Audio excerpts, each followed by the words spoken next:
Good evening. My name is Charlene Kometz. I am the Director of Secondary School Advising at Carroll. Welcome to our Parent Alumni panel, and thank you everyone for joining us this evening. The Secondary School Advising team, which is made up of Cece McNally, Francie Fenton, and myself, could not be more thankful and appreciative of you spending the evening with us and our wonderful panelists. So speaking of which, joining us this evening are 6 wonderful parents who have not only offered their time this evening, but are sharing their wisdom, journey, and story on finding the right fit school for their child. It was not that long ago that each of these parents were in your shoes, so to speak. So what I'd like to do, as we just in this initial beginning, is to give our panelists an opportunity to introduce themselves and let you know who their students are and where they are in school today. So with that, since I am certainly not the main focus of this evening, these wonderful parents are, I'm going to kind of go around on my screen and have them introduce themselves. So why don't we start with Leslie? Hi, everyone. Good evening. My name is Leslie Silberman. My son, Brett Silberman, graduated Carroll from the 8th grade in 22. He was at Carroll from 5th grade to 8th grade, loved every single minute, like I'm sure that your children do. And now he's in 10th grade at Gann Academy. Thank you, Leslie. And Christina. Hi, everyone. My name is Christina Henley. My daughter, Sophia, attended the Carroll School in the upper school, 8th and 9th grade. And this year she's in 10th grade at Brewster Academy, which is a boarding school in New Hampshire. Thank you, Christina. And we have Beth. Hi, everybody. It's Beth O'Rourke. My son, Luke, graduated from Carroll in, I was trying to backtrack there. He's in 10th grade, so in 22. And he attends Blackstone Valley Tech, which is a Voc school. And he went to Carroll, I should have said, for 4 years, 5th grade through 8th grade. Wonderful. Thank you, Beth. And Lindsay. Hi, everyone. It's great to be here. My name is Lindsay Schrader, and my daughter is Abby Schrader. She was at Carroll, the lower and middle school, from 4th grade through 8th grade. And then for 9th grade, we selected the Carroll 9th grade program to send her to. After that, for this most recent year, she's attending a boarding school in New Hampshire, the New Hampton School. Thank you, Lindsay. And Maisie. Hello, everyone. I'm Maisie O'Leary. I'm the mother of Blake O'Leary. She attended Carroll School for 6 years of total bliss. We loved every minute of it. She graduated in 2022 from the 8th grade, and she's now a 10th grader at Brookline Public Schools. She's doing very well. It was a change. I say, oh, you left the country club. Now you're in the big city, but it's going very well. Carroll prepared her very well. Thank you, Maisie. And Shayna.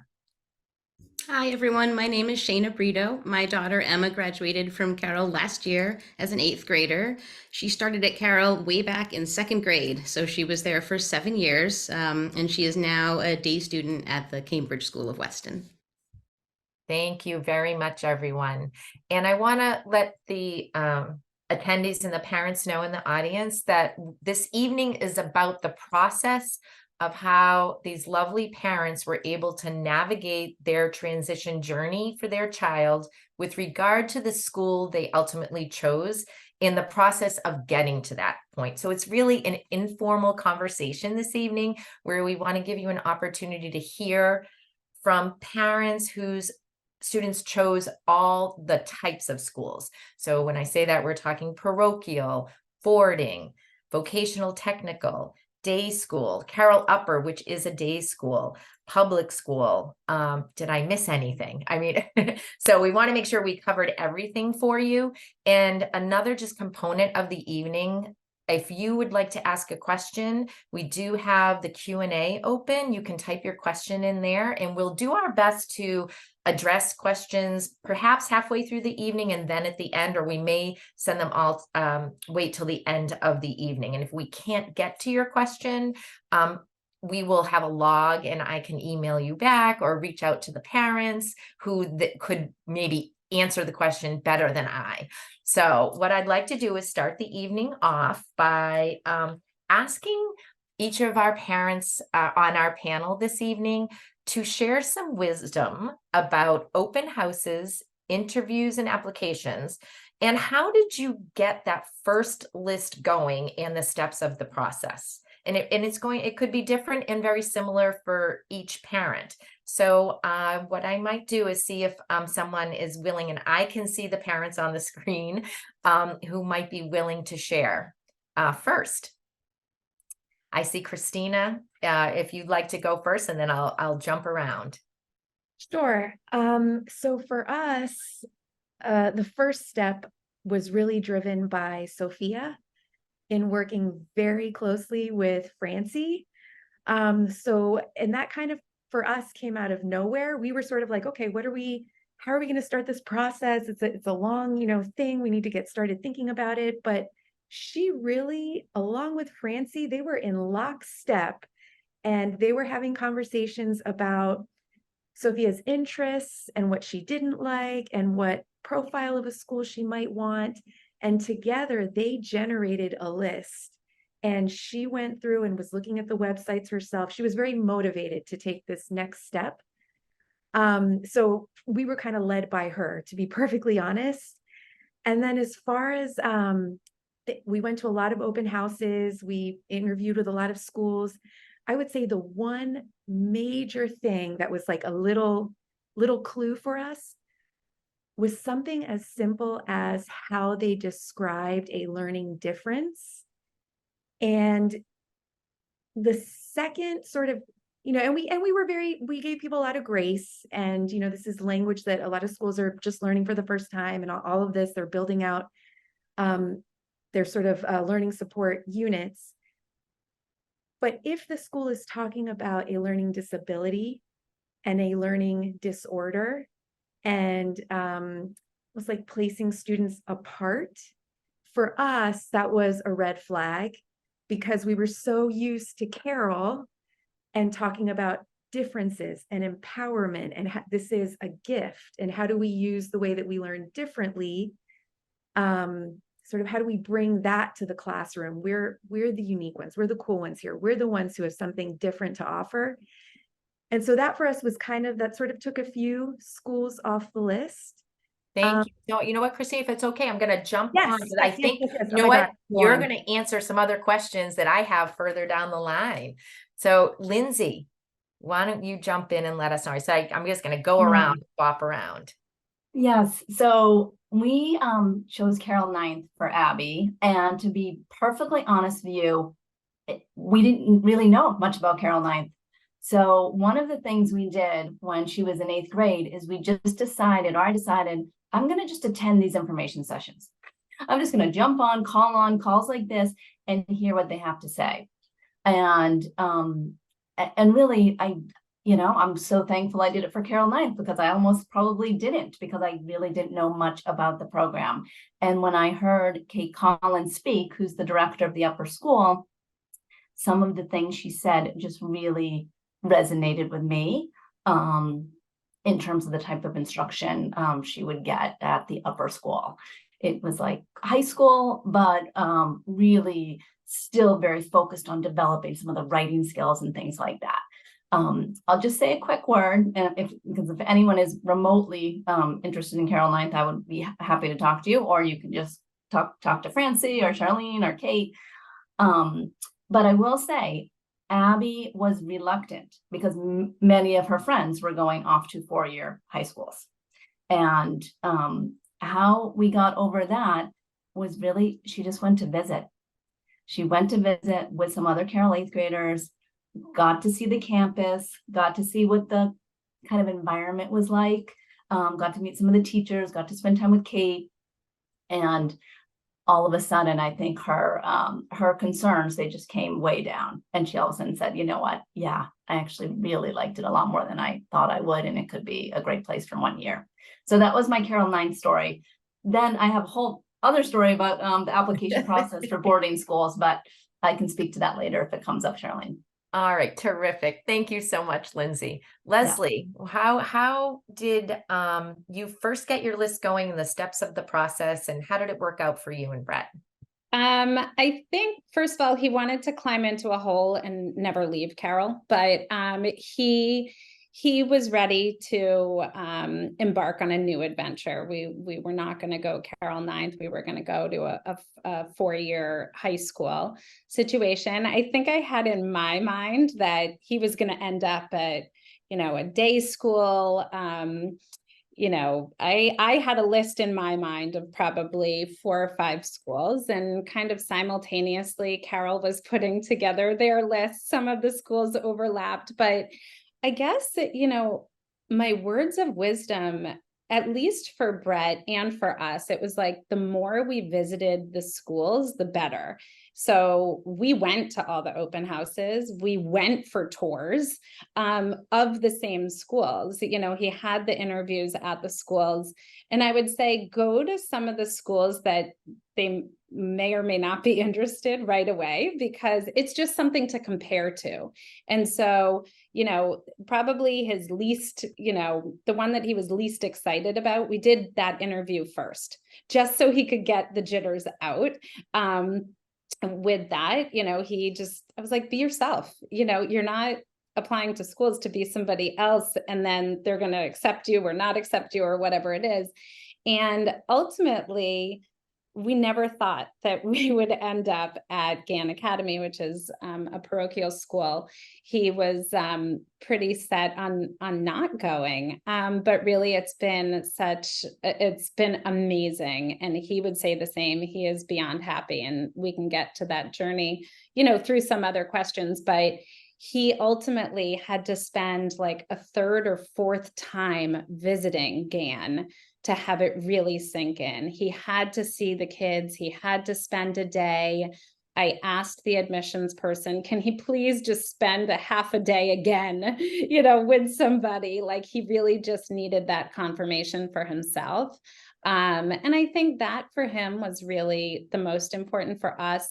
It was really picturing him wherever he would go in terms of the kids, the opportunities, the learning centers, or not learning centers at some of these schools, and what that would mean for outside tutoring or whatever that was. Ultimately, Gann Academy does have a learning center, and he does take advantage of that, and it's been really awesome. So thank you very much, Leslie. And we'll just go around. Beth, I know yours might be a little bit of a different trajectory or an avenue. Share a little bit about your journey with Luke. Yeah, so I would say he was pretty focused and wanted to go to Blackstone Valley Tech, the hands-on learning a skill, coming out with some certifications where he could go into the workforce or go to college, and having that choice. So he was pretty set on that. I was more, well, that's public, not sure, let's explore. So we had at least 4 other schools that we went and looked at. For the most part, they were private, some more traditional and some more innovative.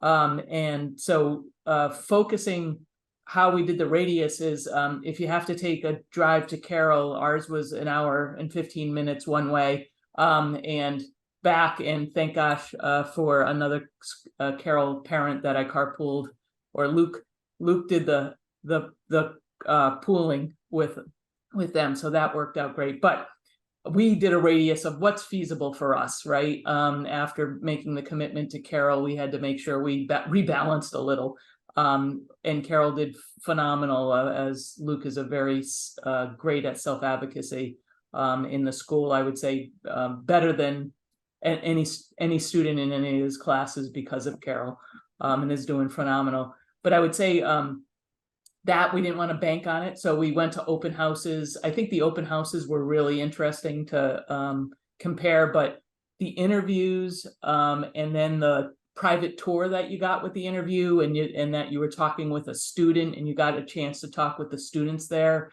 And I agree, if you could spend time at the school, he really enjoyed getting a vibe of the school, right? And seeing himself there and feeling that vibe. And if it wasn't there, he was just like, I'm not going there.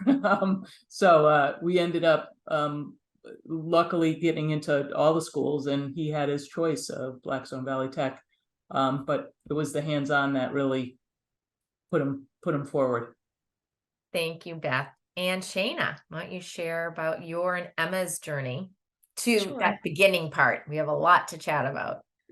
So for Emma, since she had been at Carroll so long, 7 years, we really wanted to get a sense of where she was at. So for us, it started with doing updated neuropsych testing to get an understanding of how much support, we thought she was going to need.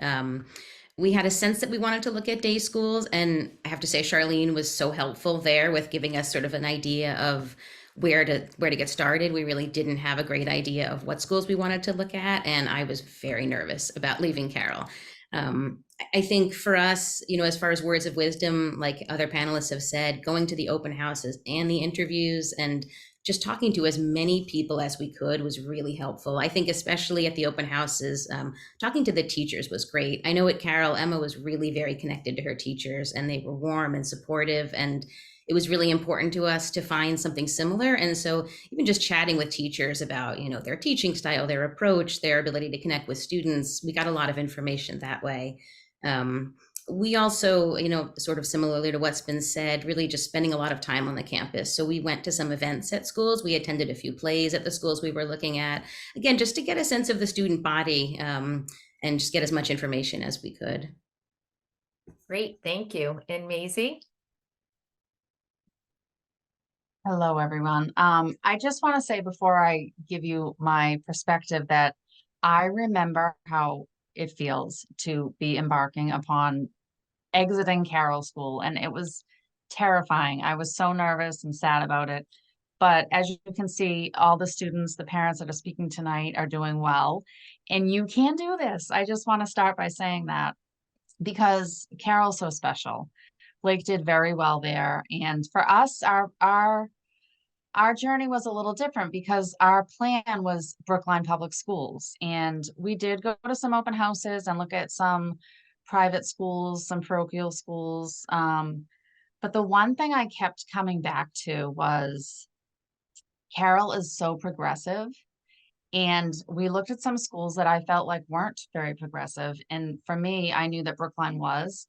I think coming from a place like Carroll, and going into a different environment, you have to remember that Blake was very much in tune with the way of the world, and I wanted a progressive school, and Brookline was what was going to work for us.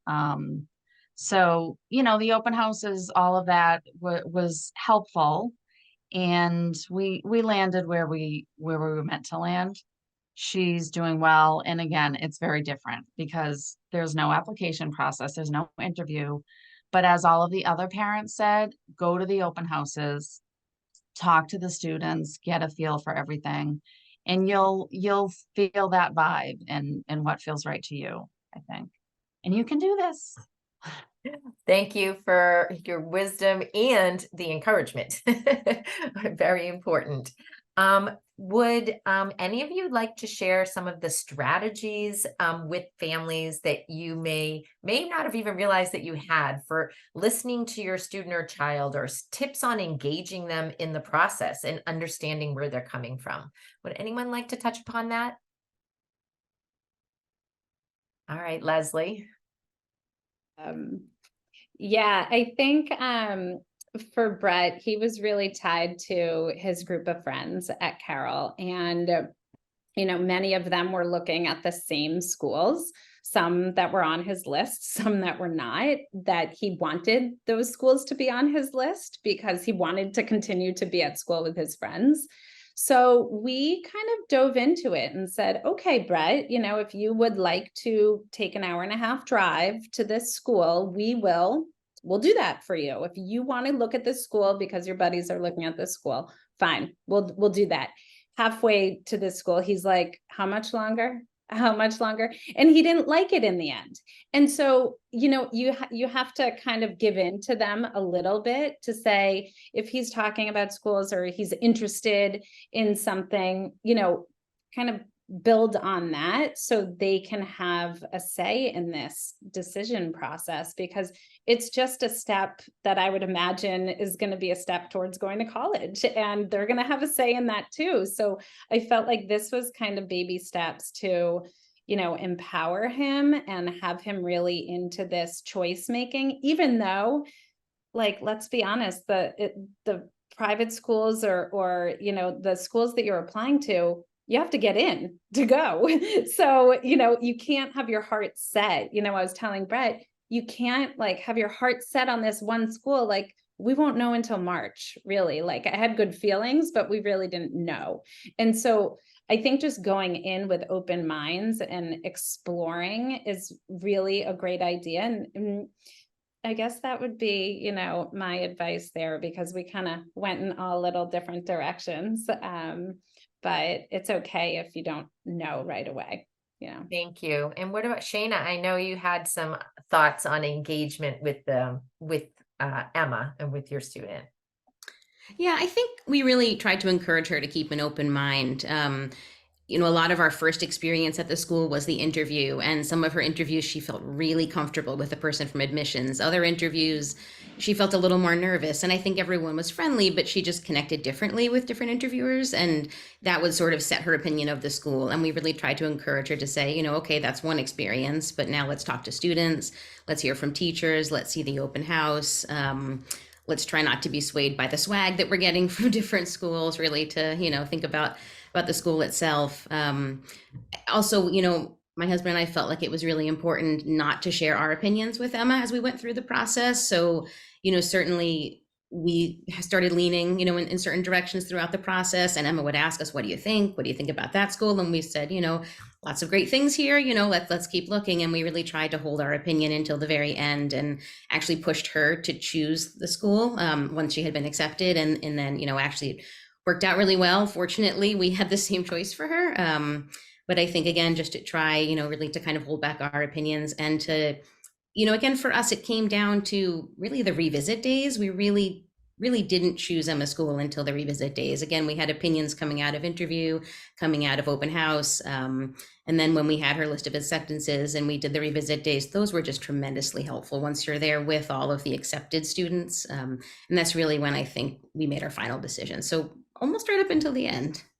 Great. Thank you. Does anyone else want to weigh in on how they were able to, or strategies for listening to your child and don't? Okay, Lindsay. So Charlene, if it's okay, I'm just going to say a couple words about this last year as Abby was leaving C9, and then she was, exploring a variety of schools. Yeah. So piece of advice I got, and it might have been from Francie or you, was when you were on the tour to really walk behind, let your student lead the way, listen how they're engaging in the conversation. And I thought that was such good advice, because as a parent, sometimes it's hard. You kind of want to be having the discussion and hearing and kind of in the middle of it. And so I really tried to do that in the discussion she was having on campus, more just observe, be more of a background instead of in the foreground. And I think that was helpful advice. Thank you very much. What I'm hearing is from you all, the experts really, is to encourage your student to have an open mind, give them some agency to voice their opinion and let them know you hear them, and just listen and give advice, but also be cautious on how much of your opinion is offered. And I love the interview part, because sometimes we forget, and that's actually leading up to my next question, which is that the touring part is a part where you are both usually together, and it can be it's very exciting. So it's nice when the student can be in that space. So I do have another question I'd like to move into, and it may lead to answer a question that somebody has, one of the parents has, which is, can you give tips on the interview process? Would anybody like to weigh in on that? All right, Lindsay. I'll give a quick, easy tip. Abby practiced interviewing, I think, with both Charlene and Francie at different times. And that really helped her. It really, you kind of got to go through it, and then you start to have those answers top of mind. So I would say, and I left it up to her. I didn't get in the middle of it. She had to reach out and set up the time with Francie, or I think that's how it worked. But I had nothing to do with it. And I really think that helped her be more prepared. And she also, the other thing she would do is she had questions she wanted to ask the interviewer, and she would write those down in a notebook, and she would bring that notebook in with her to the interview. So she would have them at her fingertips if she needed them. Yes, Beth. Yeah, I think we were a little bit more hands-on than Lindsay. For the interview, I think it's important to, have the student really understand the school and what potential questions. So Blackstone Valley Tech, BVT, actually their interview was their number one criteria to get into the school. They had 4 criteria, and that was their number one. How did they handle themselves during the interview? And so we practice. They definitely practiced with Charlene, or Luke did with Charlene, and we just talked about it, and we're like, he wrote down the answers, but then we said, okay, say it in your own words, like say it, naturally. So the interview practicing, it's just not a skill like that you have to use until this time. And so he really did well on that. But I think it's just talking with them and then saying, well, say it in your own words, like, or maybe they use slang in their own words and like, well, what do you mean by that? So we did a lot of practice. Terrific. Thank you. And there is a question. A parent is curious on, a question has come through on, as they have quoted, the elephant in the room, because they had an experience where during the interview, they felt they weren't considered as much of a viable candidate coming from Carroll. Not they're uncertain as to approaching future interviews. I'm not sure if anyone experienced something like that, but I'm wondering if someone could offer advice, understanding this, or hearing this. Beth, did you want to? Yeah, I'd be happy to. I actually experienced it before Carroll, right? Before getting into Carroll, I experienced quite a bit of no, that he's not a fit, right? So I think that really charged me up. And then obviously coming to Carroll and learning all the special talents that come out. I think if they're that, I don't think you want to go to that school, I'll have to say, in my opinion. I would say if they're that, I'll probably ignorant on being able to help kids, that dyslexia is pretty much 1 out of 3, 1 out of 4 folks have something, then that means that they're not really in tune with what's happening in the world. So that would be my advice. So I would address the elephant in the room. I would address it pretty directly, because for your student and child to be successful, you don't want to go to a school that doesn't support that. My opinion. Thank you, Beth. So what I heard from you is, in addition to the student being their authentic self, feel free to put it out there authentically so that the school can have a true picture of who's applying, and there's a good relationship right off the bat, of, is that the right fit? And I know, Leslie, you wanted to add something in on there to help support. Yeah. Has the question. Thank you. One of the schools that we toured had parent tour guides, and 2 of them took us around, and these parents, I don't know whether it was the admissions team that didn't pair us up properly, but the parents touring us had no idea about kids with learning differences. The school itself doesn't have a learning center. That one in particular that we looked at, he doesn't go there. And I just felt like it was a waste. And so I had to advocate as a parent to the admissions person who we were interviewing with after, and said, a lot of the purpose of so many of these tours, individual tours and interviews, is learning how my kid coming from Carroll School is going to be supported in his next adventure. And these parents were kind of pointing at different rooms. There's woodworking and there's this, and I think there's an art requirement and language requirement. And I'm like, well, and kind of going in that direction, and really didn't get it. And so ultimately it was not a good fit for my son. But that was just, I don't know if a lot of other schools do parent tour guides or not. The school that we ended up with at Gann Academy did not have parent tour guides. It was the admissions team touring us around. And ultimately their learning center is really in the middle of everything, and it's glass windows. And so it's the norm.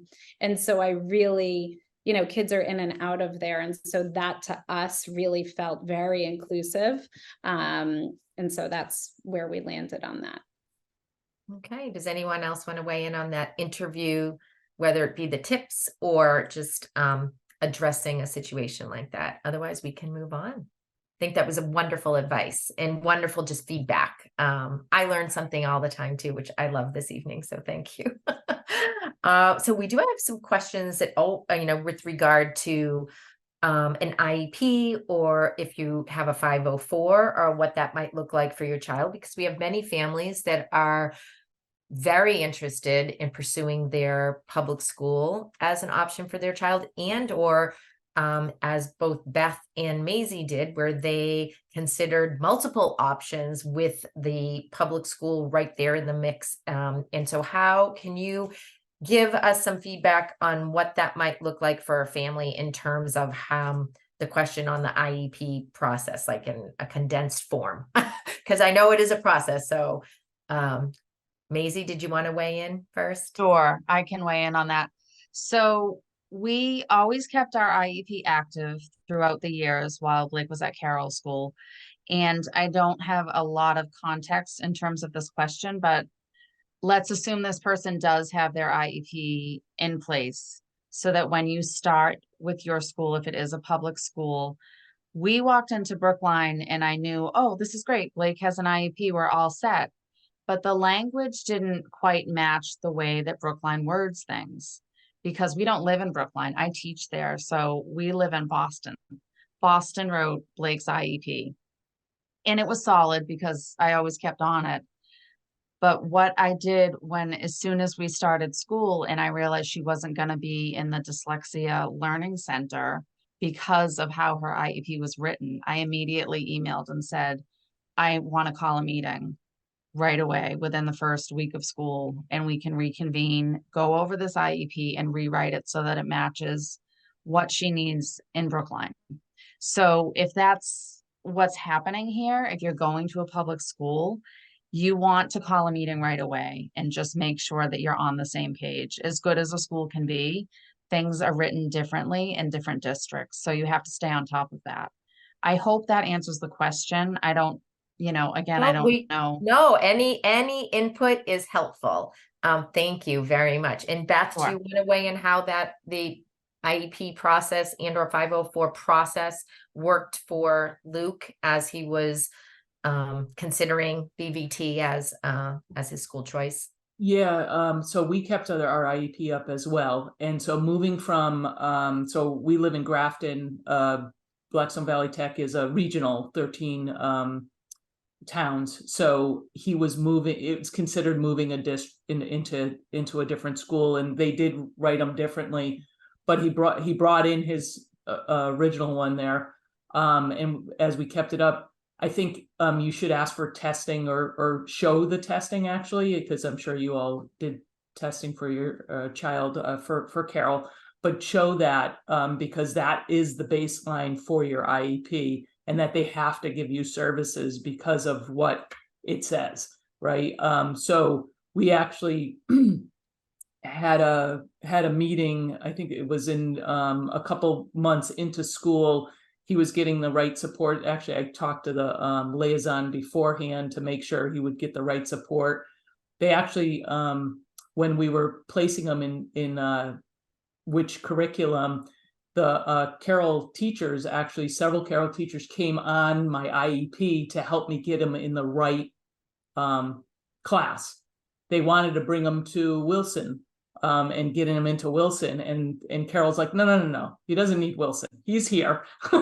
He needs to be in this English. And his English, actually, he went to college prep English because the base English wasn't good. He found it too easy. So he went into college prep. So math, they actually wanted to put him in honors. And we were like, well, Carroll actually said, he could do honors. He already did this stuff. And I'm like, well, let's go easy on that one. Because like, how is he going to transition into high school? So the IEP and Carroll teachers weighing in on where he should be placed was very helpful. So I had that at the end of the year. So when he went in, and then in shop, they don't give IEPs, but I asked for a meeting and I got support and accommodations for that as well. And he's doing phenomenal in school. I couldn't ask for more. We were asking for just pass, just pass. He got straight A's the last freshman year, end of freshman year, and he's on that course right now. All him, not us pushing him. And it's all, again, because of Carroll. Thank you both. So what I'm hearing is that a strong IEP going in, a meeting prior, feedback, so that the IEP can be strong, but then also making sure that they're being held to the standard of which you expect that IEP to be for your child in the fall. So thank you very much. Let's see. A question comes around, and this happens every year, and there is no perfect answer, but a question is, how many schools did your child apply to? And yeah, I do think it's an individual journey, but this is always a question. So I like to ask and put it out there if anyone can remember or is willing to share. Shayna? So we ended up visiting 5 schools, and we chose to apply to 4 schools for Emma. Great. And if I Great. can just add one thing back to something we were talking about previously that came to mind about addressing, dyslexia or not in interviews. One thing we chose to do, we actually submitted Emma's neuropsych testing to all of the schools with our application. And also in interviews, when we did the parent portion of the interview, we did put it right out there because our feeling was we really wanted to make sure that Emma would be supported in the school she ended up in. She had such an amazing and positive experience at Carroll, and was ready for less support, but we still wanted to make sure that, where she was going, she would be successful. Thank you for that. I appreciate it. Leslie? Yeah, it was about the same. We looked at 5 schools. Like the 5th was like that hour-and-a-half drive that he really didn't want to. But we applied to 4. He got into 3 out of 4. So. Right. And Lindsay, I know you had 2 rounds actually. So you had 2 rounds. You didn't go full circle on the first round because you discovered that Carroll Upper was the place to be. And then you went another full circle. So can you just share your first round before you were, and I know you kind of decided in a good, like you were in when you decided, okay, Carroll Upper is the place, but you did a lot of exploration and considered a certain amount of schools. We did. We probably visited around 5 schools as well that year, before deciding Carroll was the place for Abby. And we did decide that in enough time, so we did not go through the application process for all of those other schools, which Abby did not complain about. The following year, we sort of had an interesting experience because we initially, when she finished C9, we were not looking at boarding schools. As Francie knows, we were only looking at day schools. So we started the early fall, we toured about 5 day schools, and then we toured 5 boarding schools. So we had quite a busy fall touring 10 schools, but it was all worth it because boarding ended up being a good fit for her. And we did apply to 5 boarding schools. Great. And actually, this is a perfect segue into my next question, which you partially answered, which was a question about boarding. Was this something you were always thinking about, and how did this come to be? So you partially were it. Christina's going to jump right in on that. No, boarding school was never part of the plan, never on the radar.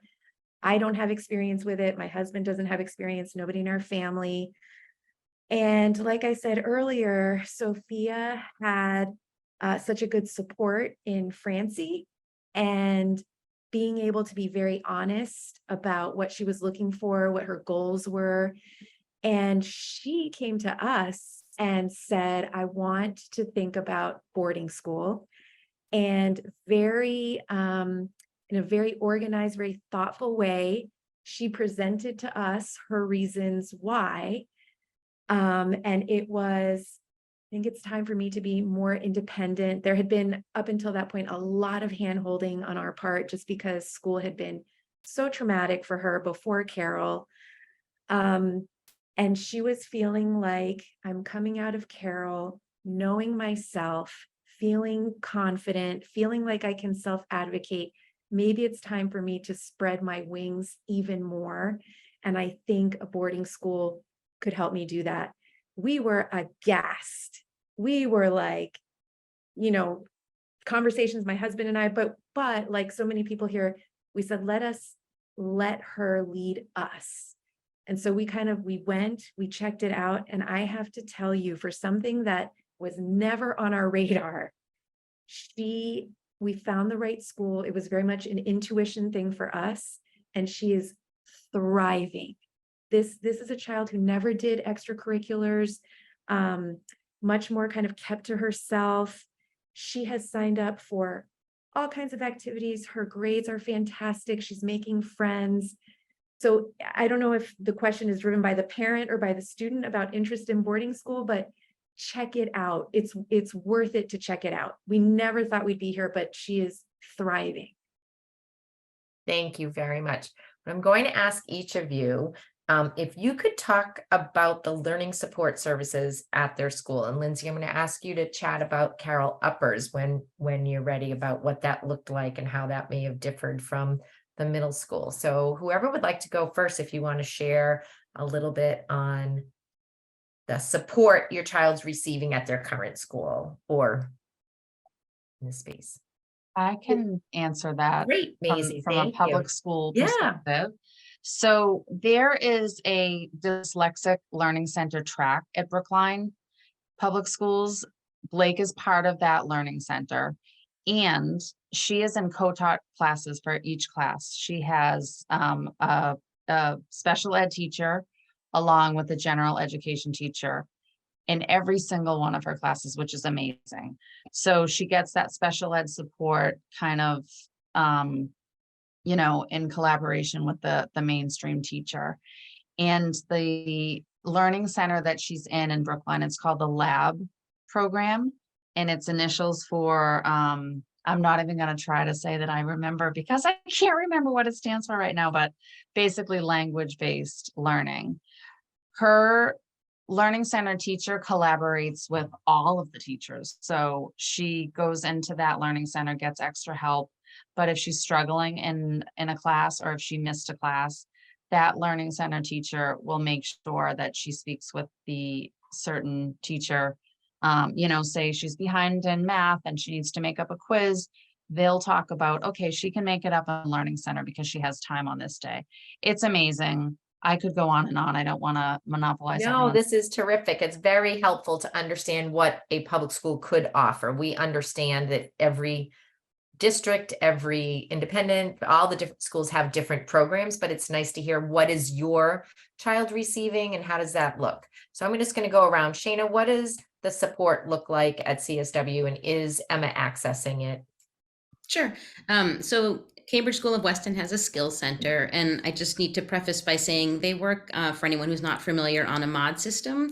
And so there are 6 mods throughout the year, and each mod is about 6 weeks long. And in the 6 mods, Emma can choose to take a skills block for up to 3 of her mods.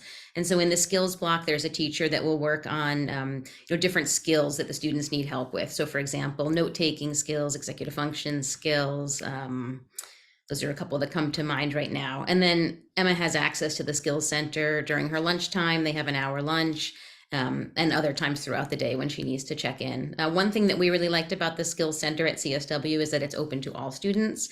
So you don't need to have any type of specific disability to be able to access it.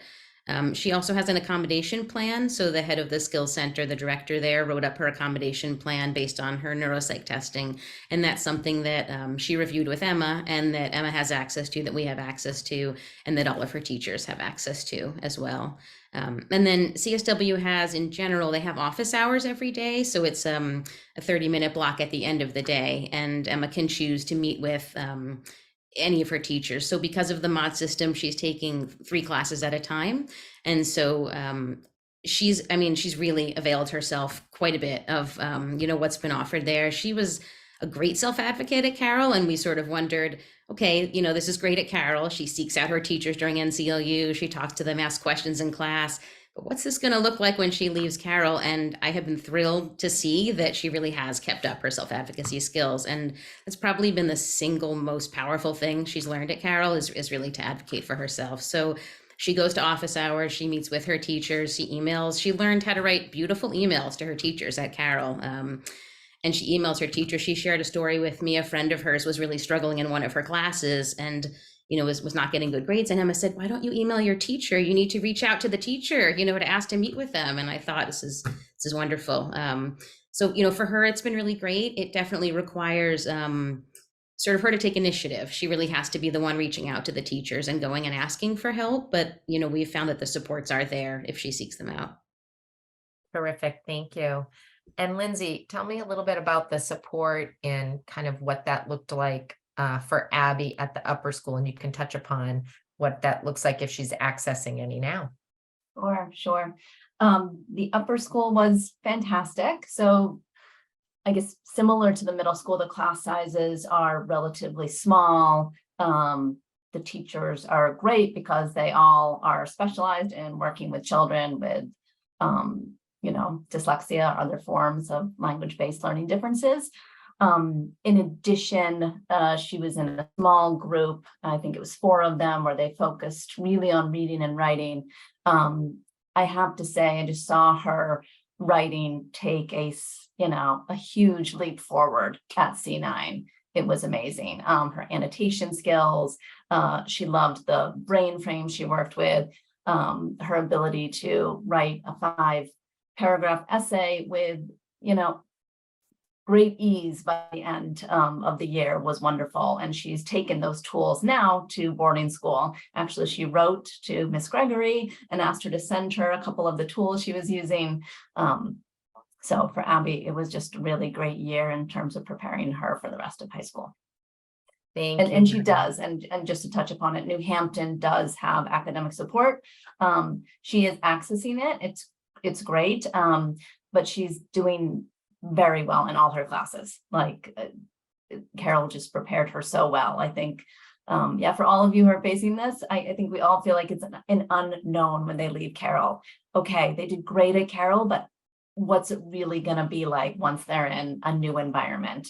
And it's just really wonderful to hear from all these other panelists that they're also seeing their kids are really having success based on everything that was taught to them at Carroll.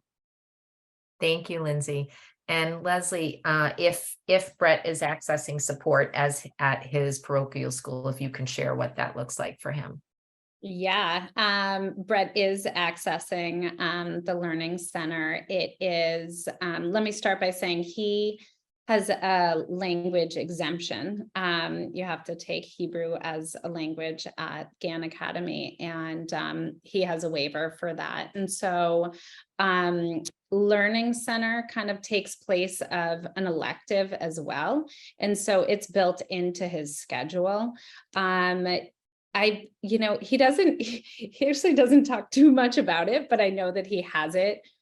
If not every day, it's like 4 times a week, but it can be anything from 2 or 3 other kids with him and the Learning Center person. So they're kind of all collaborating on the same subject, or it could be one-on-one. He can pop in there at any time. He definitely utilizes it. He feels really comfortable. Like I said before, it's smack dab in the middle of everything, like the space. And so he just pops in, pops out. I do find that, it's a nice collaboration. Like I have another child of mine in public school on an IEP, and it seems very similar where we will have a team meeting, we'll go over his accommodations. They even brought to my attention, I was telling Charlene the other day, they told me that his neuropsych is, I need to like reschedule an update for SATs and ACT, you know, when it comes around, and I like wasn't even thinking about it. And so they're really on top of it as well, kind of working together as a team. So I feel really lucky because it's like, I want him to really stay involved, even though he's doing spectacular.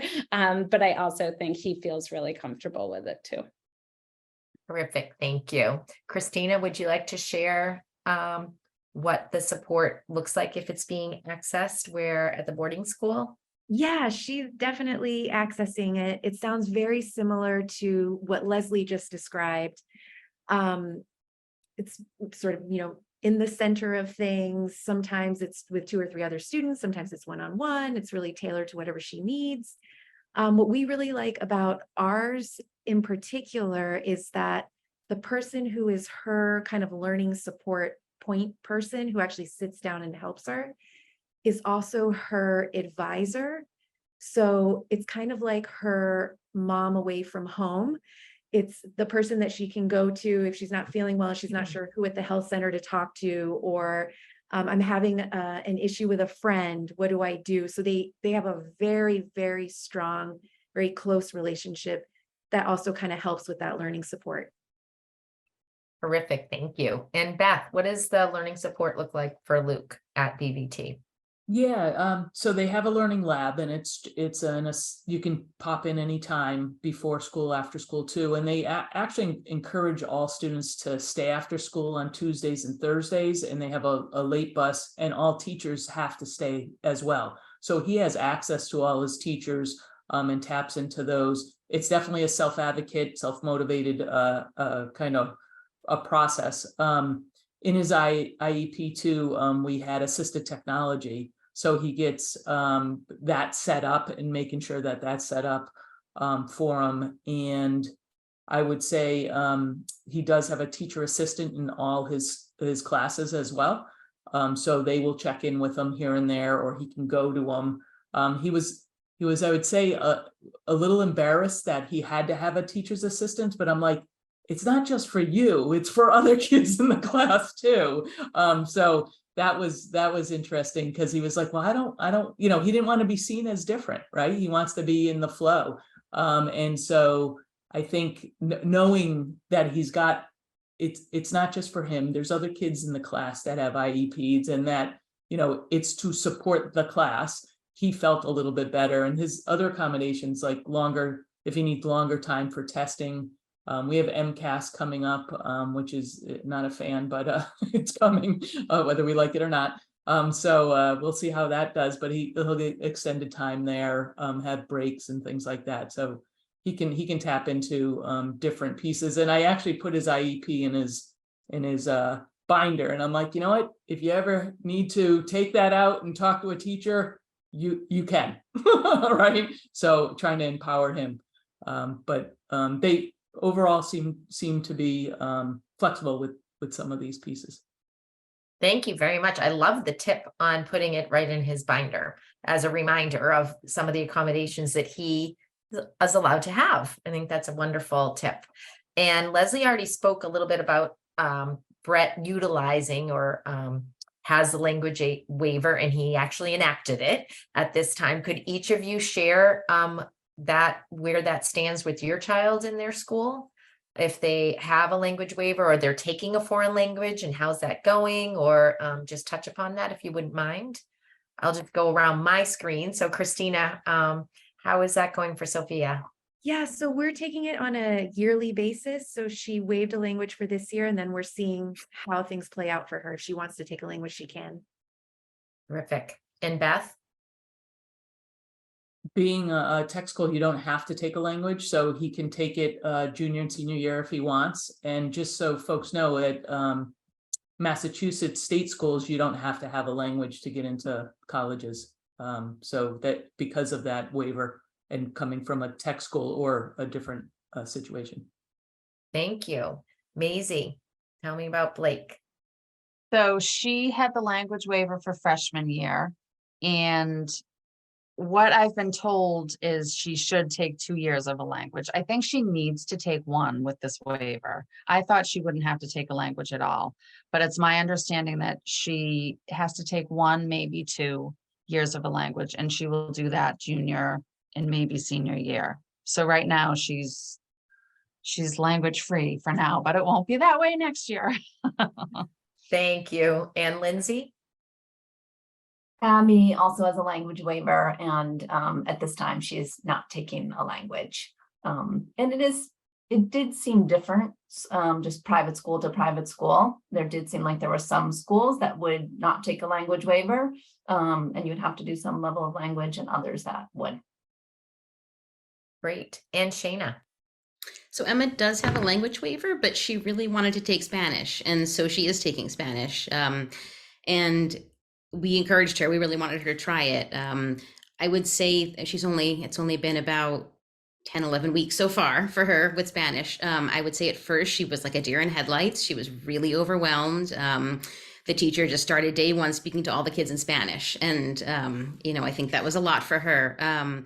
She's met with her teacher quite a lot. She's actually had the option to retake a test that didn't go well for her. And she's doing really well, actually. She's getting really good grades in Spanish. And I think she's starting to kind of come over that hump, and she's enjoying it. I was nervous about her taking a language, but I thought I can't stand in her way if she wants to do this. Her advisor did tell me on the side, if it's really not going well, she can take it pass fail. We can make a change, partway through the year. So, let her try it. And anyway, we've not so far have not needed the pass fail option. It's going well for her. Great. Thank you all for that input. So what I'm hearing is you all happen to have language waivers in your neuropsych evals. So the ability to access it depending on the school, it's a conversation to have with the school, because it sounds as if there's different nuances to each school in terms of pass fail or how many years are required. And also, and if a student wants to go for it, encourage them. We hear more often than not that our students do really well. So thank you for that input.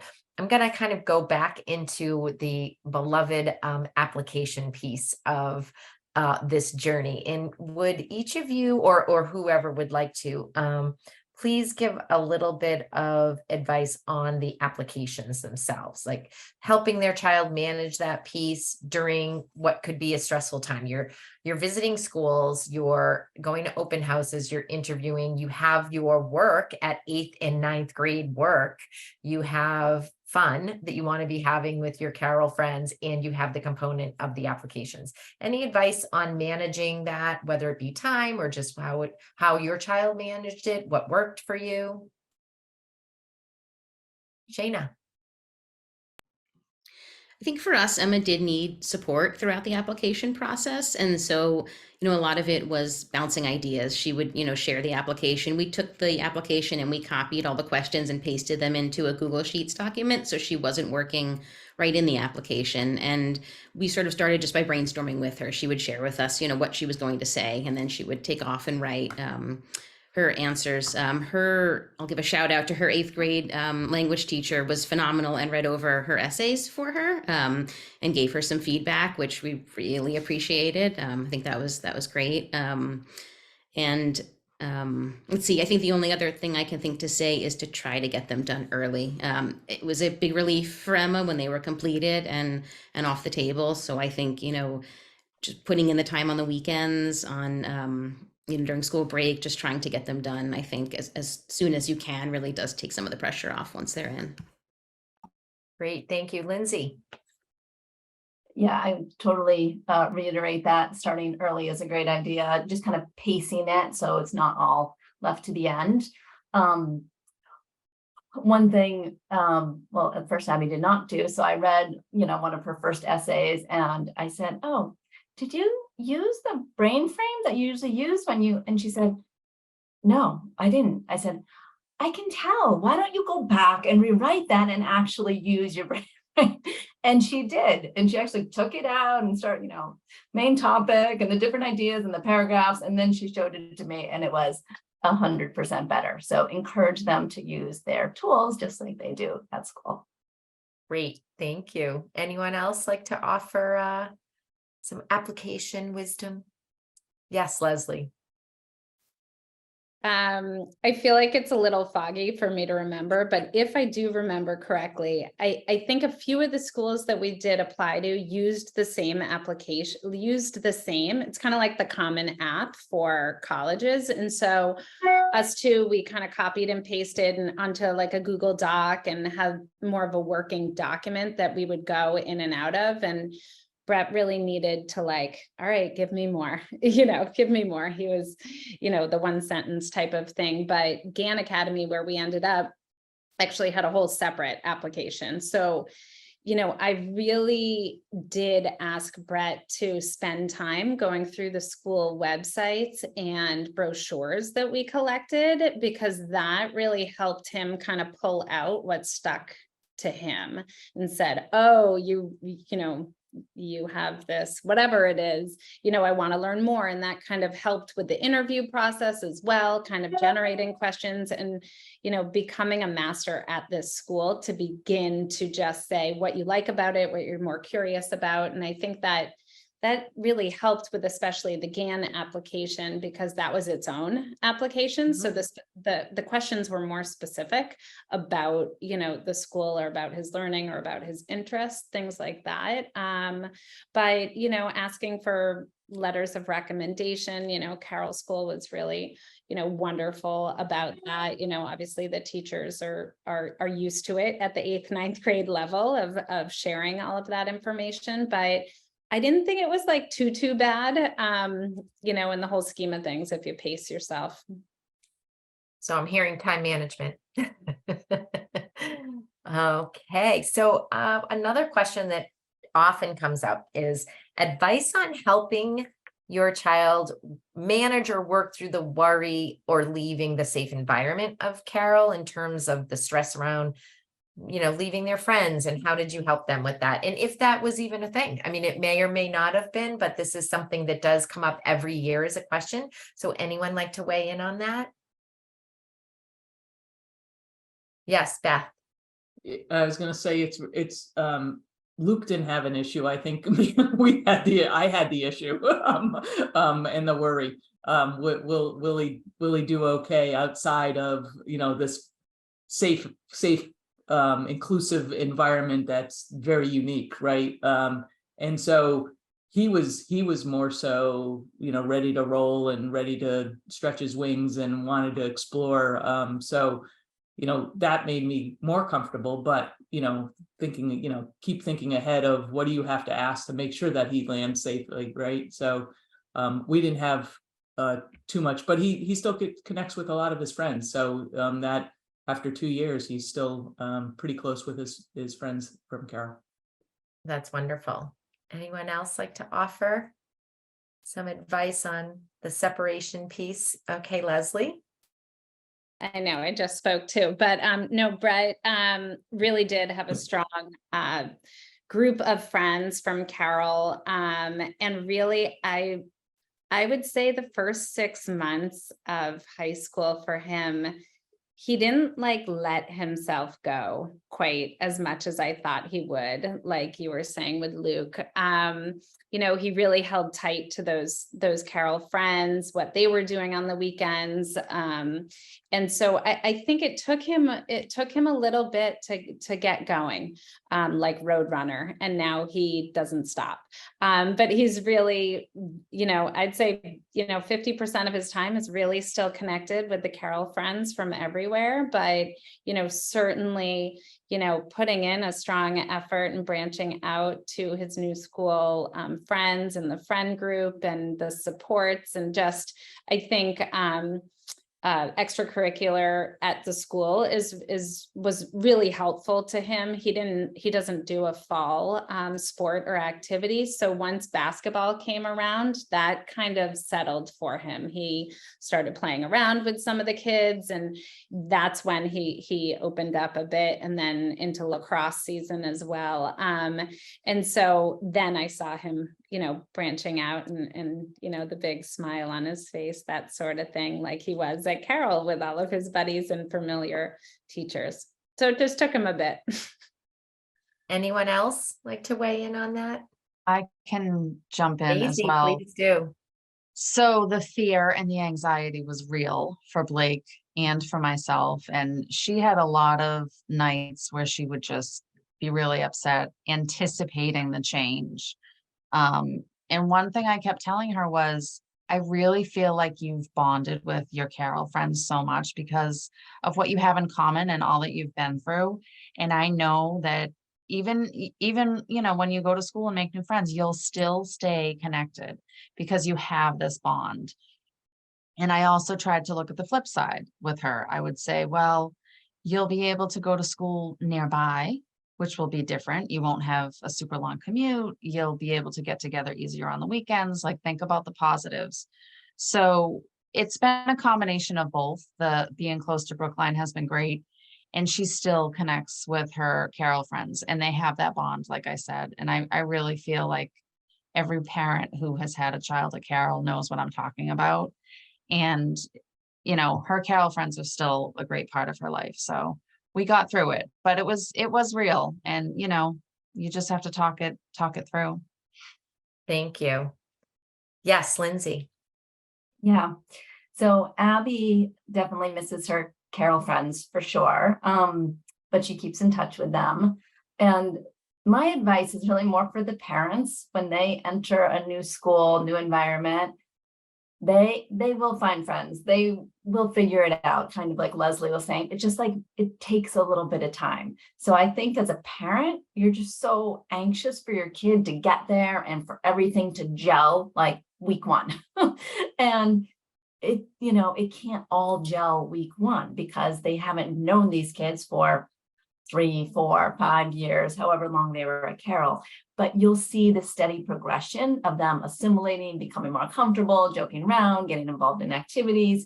So as a parent, like, just give it a little bit of time and the trend line will all in the right direction. But it does take a little bit of time just to assimilate to a brand new environment and a brand new group of kids.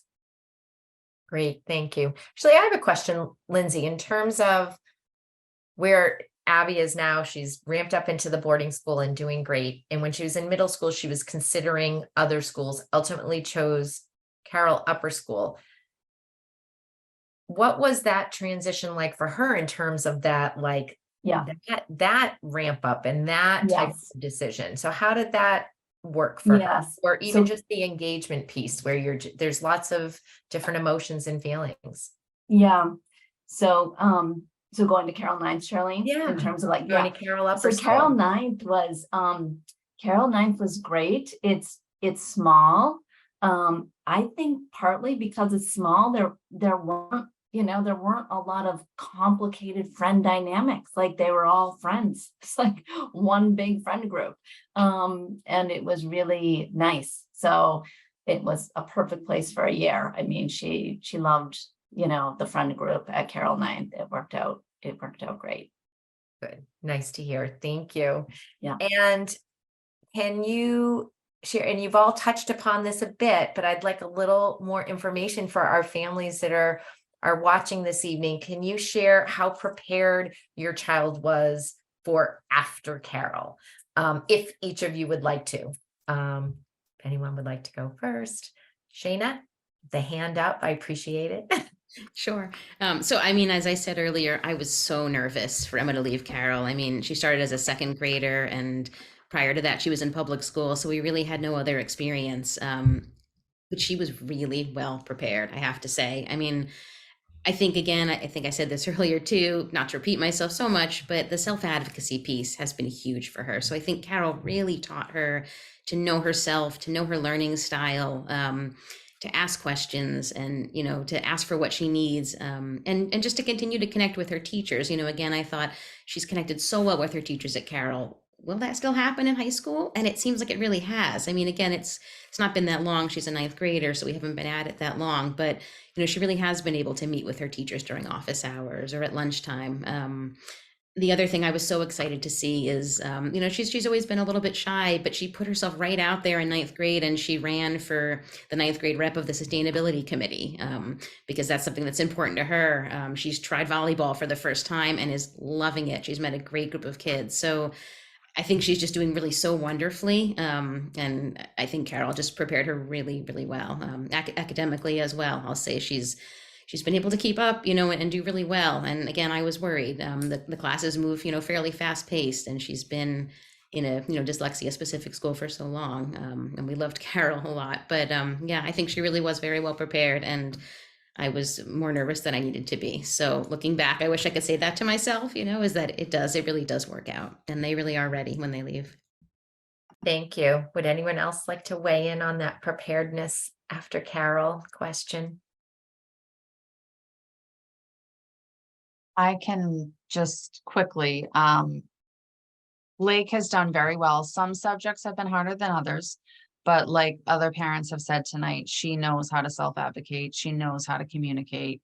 She is able to speak up and connect with her teachers. And that's the most important piece, I think. She's doing very well, but, math has been really hard for her. So she just knows how to ask for help, which I think is really important. And Carroll taught her that. And Carroll taught her that she's very smart, that she's gifted, that dyslexia is her superpower.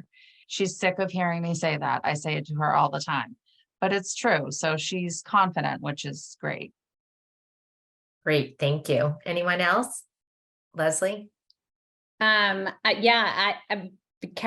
really, hit it out of the park with Brett, and Brett is doing phenomenally. I was a little nervous just based on just the different content of some of the classes, like humanities and what they're learning, and kind of chemistry and this and that, and I'm like, but he's doing awesome. And so I think it's just, you just have to look at the skills and that they walked away with, and the fact that these books, the textbooks or the reading books that they're reading, I'm like, oh my gosh, do you need text to audio, all this stuff? And he's like, no, I'm good.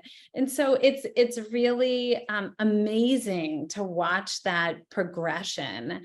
But as a parent, you just kind of sit back. I've never been one to help with homework, not because I don't want to or I can't, but I really feel like if they don't understand it, the teacher has to know. It can't be my work. It can't be my husband's work. And he does a real great job of either, getting a lot of that stuff done in school and learning center, or coming home and doing it, or talking to buddies on the phone that he's connected with in school, and really collaborating and working together. And I think for Brett, going to a little bit of a bigger school, Gann Academy has I'd say, I think 90 kids in his grade, maybe teeters around there. That was really nice for Brett, coming from, a really very, very small classes at Carroll. I think he gained that confidence to, speak up in school and reach out to friends and collaborate and things like that. So thumbs up. Great, thank you. I do have a parent question on the SSAT. Did any of you go down the road of whether it be taking the test because it was required for a school you may have applied to, or thought about it, or how did that work for any of you? Would anyone like to offer? Did anyone go down that road? Lindsay, and then Leslie. So Abby, she did take the SSAT.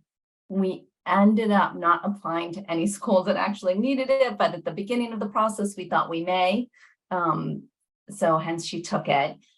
Was there advice on, did you do any test prep, or is there advice for parents on that might be applying to a school that does require it? We did do prep. We did end up getting a tutor.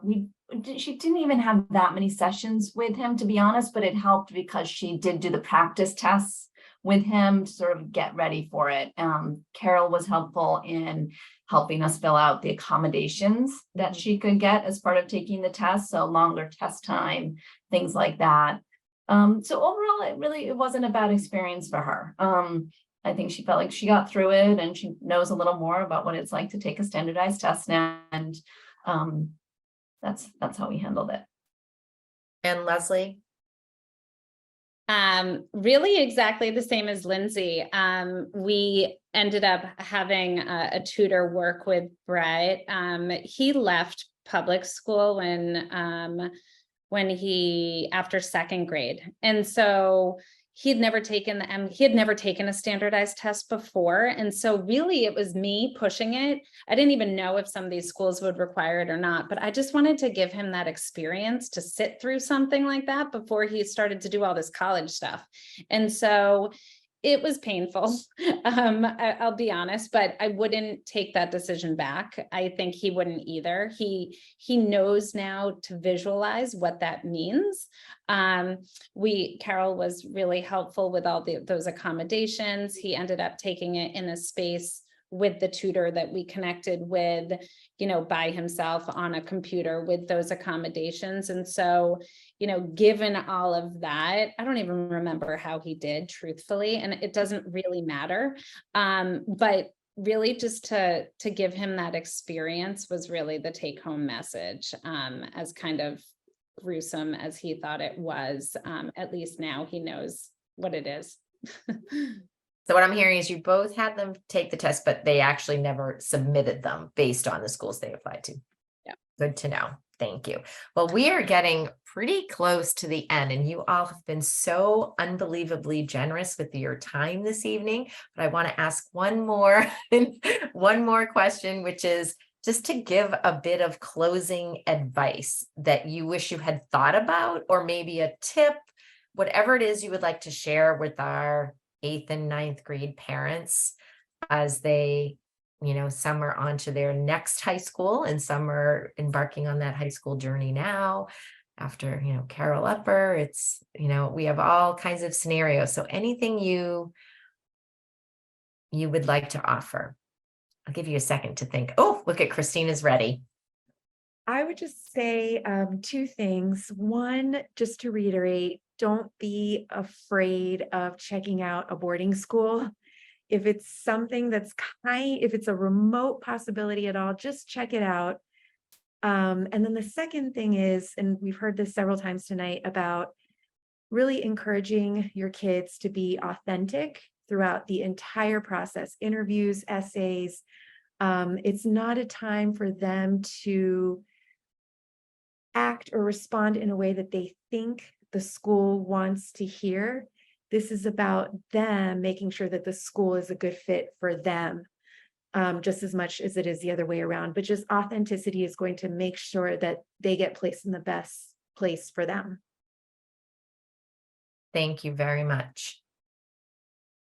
Go ahead, Lindsay. Go ahead, Maisie. And then Okay. I'll just go around and pick on you all. Pick everybody. Yeah. So Blake went from, as I said, my joke is she went from the country club to the big city. She is in a class with 200 kids now. It's a huge school at Brookline, and I was really worried for her. She was super anxious about it, and she's done great. So my advice is just, kids are resilient. We all say that, it's so cliche, but it's so true. She's adjusted. She loves the public school environment. She loves the bigger school. She loved Carroll and was super anxious. I'm telling you, those 2 weeks before freshman year, those last 2 weeks of summer, I was like, we just need the first day to come. We have to just get over this hump. The anxiety was killing her, but she did great. And I think, just remember that they can do it. They're well prepared, and it will be fine. I just want you to all know that. Thank you. Beth, do you have a tip or something you wish you had thought of, or that you would like to share with our families in the audience tonight? Yeah, I think two things. I would say definitely listen to your kid about where they think they belong and the vibe they get at the school, because they do catch on to that. A lot of dyslexia kids are very feelers, right? And so that vibe and the feeling that they get, that was surprising, because BVT is a huge school too. There's I think over 1,300 kids in this school and 315 in his class, and so listen to your student and where they think they belong is one, and then you relax. It's very hard to. I only have one, so I have nothing to compare, Luke to anybody else, but you know, you get anxious, they'll get anxious. So try to relax a little, because they will land really, really well. Great, thank you. Shayna? Sure. I mean, I think I'll say every kid is different and there's no sort of one right answer. I found working with Charlene, working with you really helpful. Poor Charlene got so many emails from me, but again, I think the secondary school advising team at Carroll is really a gem, and it's something I recommend you just use as much as possible. I think they're there to help, and really were helpful to both me and to Emma. I like to talk to people, interview people, get information. So for me, it was really talk to as many people as I could. I talked to a lot of Carroll alumni parents, and again, recognizing that every student is different, but it was really just helpful to get those perspectives. So I'll throw out there, I'm very happy to talk to any parents who are interested in CSW. I can throw my name in the chat, I think, if that's okay, or Charlene knows how to get in touch with me too. So that would work. And then, I guess I'll say that, the other thing that, I found interesting is in talking to a lot of alumni parents, I did talk to one or two whose kids had actually changed schools in 10th grade. They had started out somewhere for 9th. And I know even CSW, they leave space with the expectation that they'll bring on new 10th graders and new 11th graders. And so, I think keeping in mind that we all make the best decision we can at the time, but sometimes it turns out differently. And, it's more common than I realized to make a change if a school is not working out. So I think, knowing that sort of for me took a little pressure off the decision, and also just trusting, I think that your child really is prepared and is ready for the next step. Thank you very much. Lindsay?